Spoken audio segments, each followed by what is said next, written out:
Dr. Carlyle. I'm not actually a real doctor. I practice lifestyle medicine, and I want to thank you for taking that little test. It's 15 questions. It's a snapshot about your metabolic health.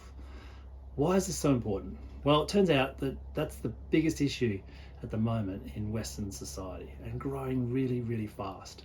The way we make and use and store energy is being dysregulated, disrupted, and that is the precursor to a lot of chronic diseases, which you've no doubt heard of or know someone with. Type 2 diabetes, stroke, heart attack, the dementias, Alzheimer's, forms of cancer. And you obviously know some people too who just look a lot older than they actually are. It's related to aging as well. So if you scored below 85% on that test, you've got work to do on your metabolism to just get it to normal. What do I mean by normal? So normal metabolism, we can use sugar as energy, but we could equally use fat if we need to. If we're under 85 on that test, odds on you're relying predominantly on sugar for your energy. And when that happens, we can create all sorts of mayhem in our metabolism.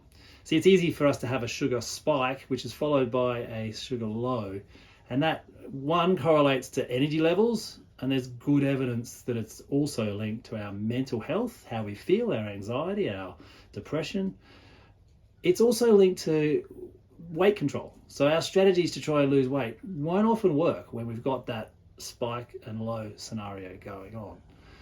And then finally, it is actually related to individual micro moments of accelerated aging. You see, when we have a spike, there's a process called glycation that happens, and we're essentially increasing the speed that cells are aging and dying.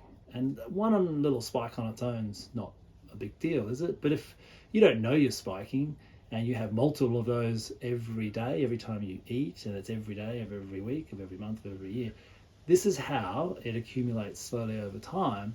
And we pop into our midlife and the doctor's giving us oh, that number doesn't look good on your labs. It's kind of a slow burn, this metabolic dysfunction. Yet, we have tools to turn this around. And I want to share with you 3 tools that are going to help you, regardless if you do anything else. Number 1, fiber. Fiber is one of the best ways to stop blood sugar rapidly rising in the bloodstream. So when you eat food and you eat fiber first, it creates a physical barrier so that blood sugar is absorbed more slowly. So we get, instead of a spike, we get what I call a roll, a nice roll. The second thing that I reckon you could do to help yourself is if you're drinking any fruit juice of any kind, apple juice, orange juice, get rid of it. You see, when we squeeze the juice, the fruit to get the juice out, we're taking away the fiber. And as we just learned, that's really helpful. So eat the whole fruit. The third thing, and I think this is probably our biggest challenge in the modern food system, is getting rid of ultra processed foods, what we call UPFs. Now this basically is anything in a packet that has 5 or more ingredients in it. You see, they've put more ingredients in it to achieve a couple of things. Shelf life, taste, because they want you to buy more. So typically they're going to fall into 3 categories. There's going to be some sugar in there. Now they might say no added sugar, so it might not be strictly sugar, but it will be some kind of chemical sugar to help it taste sweet. And then they'll add oil and they'll add salt, those 3. And then there's a whole lot of preservation techniques that are used. And if you've got E numbers, look, it's a cocktail of chemicals that creates mayhem in your metabolism. So ditch the UPFs, try and eat whole foods when you can, make things from scratch. Not always easy, I know, but these 3 strategies are going to help you straight out the gate. Now, I do work with people on a one-to-one basis where we use some technology so we can see real-time your blood sugar as you eat, as you have stress through your day, as you exercise, as you sleep. We track it 24/7, 30 days. We get the insight. We can see what in your diet spikes you, and I'm here to tell you it's different for everyone. We've had some clients where they eat ice cream and it's just a roll.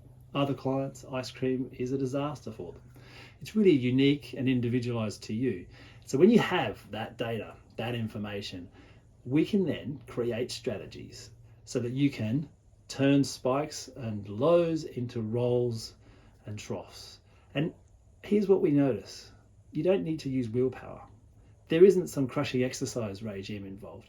You don't have to have massive abstinence. You can pretty much eat the same stuff you're eating. We'll teach you how to modify when you're eating that, how you're eating that, and what you do after you eat it, so that you don't get those spikes. Because the reality is we're not going to make massive changes to our diet. Small changes that are data-led, personalized to you, where you see the impact of it right there and then, that lasts. And I work with people to implement that and make it work in their life. I call the program Zone 90 days of coaching to get your metabolism in the zone. You're going to have consistent energy, your weight loss strategies are going to start to work, and you're also going to have a little bit of peace of mind that you put a strategy in place that's going to slow that aging down and help you stay free of and prevent those nasty chronic diseases that we do not want later in life. The diabetes, the strokes, the heart attacks, the dementias, and all those age-related diseases. They are optional, guys. You don't have to get them.